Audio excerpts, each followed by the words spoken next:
My name is Jen, and I am on a journey in order to break free from the destructive patterns of disordered eating and in order to embrace a nourishing lifestyle.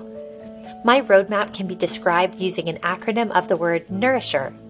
So I'm doing daily video blog posts in order to encourage you, equip you, and keep you up to date on my progress. If this content is helpful or encouraging to you, please consider subscribing, hitting that like button, and sharing with others. It is my deep desire that these videos would help to ignite nourishing transformations in us all. Hi everybody, welcome back. I am Jen and I am using the Nourisher Check In to reflect on my day number 16, and it is great to have you with me. So let's dive in. Today for Notice My Emotions, so many good, wonderful emotions today. Joy, productivity, enthusiasm, really great day inwardly, and it just really made me think of what a stark contrast a day like today is compared to what my winter was like. My winter really felt like a winter of the soul, like dark and intrusive thoughts and just really a really challenging time. So I had kind of extra gratitude when I was thinking about how different today felt compared to back in those winter months. And opening up to others, I just think that this YouTube channel has given me so many incredible opportunities to share my journey with other people and to open up. And the beautiful thing is that it opens up their stories or your stories to me as well, which is just such a beautiful gift to get to hear and hold and appreciate. And it made me think back to when, after my husband and I got married, we got married at an age that we were, ready. We were not ready, but we thought that we were ready to welcome a baby at any time. So we never, prevented getting pregnant at all. And, 1 year went past and, people would kind of say like, hey, so have you thought about adding to the family? And 2 years passed and people, oh, when are you planning on having kids? And 3 years and 4 years and 5 years. And we ended up having some testing done and it was medically impossible for us to have children. And what would happen is in those times when people, we had processed it together, and of course there was, different kind of waxes and wanes and different waves of grief and just different emotions that went with that. But whenever people would ask us, we were really open to be able to say that, when they would ask us, hey, are you guys going to have kids? And we'd say, we would love children, but it seems medically impossible for us to do so. And so when we would do that, we would be met by one of two types of responses. And well, one of three responses, either with, some understanding or curiosity, where people would be able to say, oh, what's that been like for you? Or how are you guys doing, with that diagnosis? And they would really love and care for us in that way. The second response was just people who were just totally could not handle the awkwardness of holding pain, of needing to maybe explain pain away or get rid of pain. And often we would be met by this type of response by people saying, oh, well, I'm sure it'll be okay. Or, oh, I know someone, and she was also told she couldn't have kids, and, and now she has children or whatever, these sorts of things, where people couldn't actually stay present with us in all the various emotions that experience held for us, but they had to kind of somehow sweep it away in order, I think, to feel okay themselves. But the third response, which was so typical, was that people would open up and share either their own stories or the way that infertility had touched their life in a variety of different ways.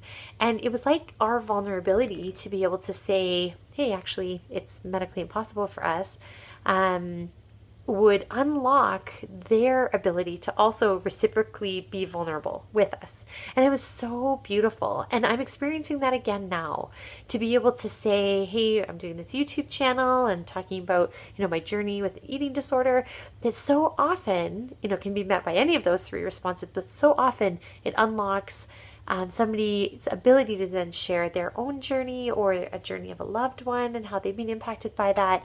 And so I really deeply appreciate that and want to encourage you in that your vulnerability could unlock, greater intimacy, or, give somebody an opportunity to also follow your lead in sharing their experience as well. Now, warning, you may also be met by someone who kind of can't handle it, may sweep it under the rug, but that's definitely a possibility, and that can be very hurtful to have that response. But there are some really fabulous potential outcomes to sharing vulnerably. We used to always say, in regards to the infertility, we used to always say, yeah, it's medically impossible. God would have to work a miracle, and He did. That's a different story I can tell you, but He miraculously gave us 3 little girls, and the technician who had done the original tests and we could see the pictures showing that we were barren, asked us to come back in. They're like, how did this happen? And so that's a big smile story for us. I can tell you the whole story another time perhaps, but that's opening up to others and understanding the cycle. Yesterday, I got caught by so many of those typical lies that I believe, or typical kind of ways that I trick myself. And today was a much better day. Still, I'm feeling kind of bloated and gross from the decisions that I made yesterday, but I was able to make wise choices today, and I think stay off of that flywheel. And also, I think a big part of that was because of the rebuilding my brain techniques. So I wonder if you've ever heard of grounding techniques. Grounding techniques are used for anxiety, post-traumatic stress, disassociation, harm disorder, eating disorders, substance abuse, a whole bunch of different things, where you take the really, really negative, whether it's flashbacks, memories, urges, whatever it is, anxiety, panic, and these things that kind of make us feel like we're almost like looking at ourselves, or like we're really just trapped by these thoughts, ideas, experiences, and it helps us to reground ourselves in the current moment. So what ends up happening is basically it's like that amygdala, that area of our brain that is kind of that guard shack, always looking for danger. When that guard shack sounds the alarm, the amygdala sounds the alarm and says, yes, this is a fight, flight, or freeze moment, grounding exercises can help shut that back off, calm the parasympathetic nervous system, calm us down, and help us to stay more present in the moment and not get carried away by some of those more alarming thoughts or feelings. So we typically do this, or this is trained and taught to do when we're in the middle of a flashback, in the middle of a panic attack, in the middle of an urge, in the middle of some of these more distressing things. But what I have found is these different grounding techniques are so helpful if I do them at good times, at times when I'm strong, at times when I'm feeling happy. Because what I think it does is, and again, I'm not a doctor, it's just my experience, but what it does for me is it's actually building capacity in my brain, which actually helps me to either not have as intense a reaction in the future, or be better able to draw on that skill when I am in a more difficult place. It's more natural to be able to grab that skill as a handle and use it to help me come out of that. So what I notice about the grounding skills is they are using your 5 senses to help you kind of reconnect with the moment of where you are. So it can be anything. Some people actually like hold on to an ice cube and just really pay attention to what that is feeling like, to feel that the coldness, or the how it's melting, how the water running down your hands. There's so many different ones. But one I often do is one called Grounding for 5, which uses your 5 senses, and basically, if the situation is appropriate, use each, almost like narrate what's happening around you using each of your 5 senses. So for example, if I was walking, I would use my eyes, and I would look and say 5 different colors that I see, and then stop and listen and say 5 different sounds that I hear. Again, 5 different smells, if appropriate, 5 different tastes, touch 5 different things around me. Okay. And it's activating the brain to help you come out of those more distressing feelings. So I did a kind of a version of that today where it was kind of like narrating the moment. So I was on this walk. It was beautiful.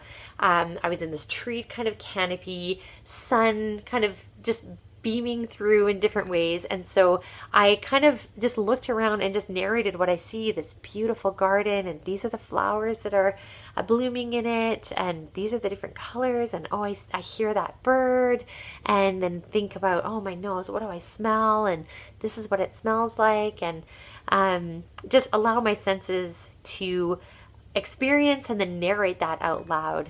So that was a wonderful experience today. And again, doing it in times of strength in order to build greater capacity, as opposed to only doing it at times when I'm feeling weak or overwhelmed or burdened. So that was my Rewire the Brain today. Insulin friendly eating was great today. I got a great sugar-free taco salad or taco seasoning recipe. So I had taco salad.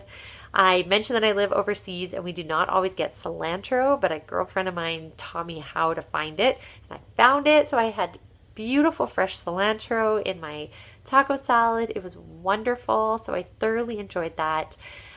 Gave myself a little treat in the evening. I had a decaf coffee with some coconut cream. I said yesterday, because I didn't make great choices today, I knew I was going to need to offset possible cravings with some really good healthy fats. I had avocado and, like I said, this coconut cream and just different really tasty, yummy things today. So that went very well, and I'm grateful for that. I'm still feeling, as I mentioned, kind of yucky from my choices yesterday, but I hope that will pass in a few days. Sleep went fine last night. Again, this is not a huge strong point for me, but I am on track tonight to have a decent bedtime, so I am glad about that. And hydration, I drank all of my water bottles today and was still kind of thirsty. So I have refilled them all. They're by the back door, and I maybe will need to add another bottle. But twice today, I came in to the house and just grabbed a glass of water. At one point, my husband looked at me. He's like, "What are you doing?" And I'm like, drinking water. He's like, "You're thirsty." I was like, "Yeah." So hydration, I think, is going okay. Exercise, as I mentioned, I had that beautiful walk. It was not very intense. I do want to, I don't want to be overworking and causing, too much adrenaline. I know my adrenal glands are very taxed. So I want to be exercising well, getting my heart rate up, getting my lungs engaged, but not causing a stress response to my body. I did try today to put on, because we have lots of hills and mountains around where I am, but I really enjoy walking down on the flat. So today, in order to kind of just give my heart a little bit more intensity, I put on some little weights around my wrists and around my ankles. So I'm hoping that if I do that when I'm on the flat, then the next time I walk in the mountains, I won't totally be exhausted, but we'll see if that works. And reward. The reward today was just this hope of knowing that if we as a community and if I as an individual continue to be diligent with these type of exercises, things will not always be easy, but they get better and it gets easier. And there's more and more of these hope-filled days, hope-filled, enjoyable days. That if you knew me growing up, like I think that I've always been a very positive, smiley person, always thought that everything was always great. But I didn't even know that I was experiencing really hard, really sad, really lonely, really challenging emotions. But I just ate them all away and did other destructive behaviors to deal with them. And so, so today feels like good in a real way, like not in a fool's gold kind of way that just looks shiny but isn't actually true in the core. Today just felt like a joyful, great day, but for real, like real through and through. So that is my prayer for you as well. And I hope you had a great day. And if you didn't, then that is okay too. There is always tomorrow, and I will look forward to seeing you then. Take care. Bye.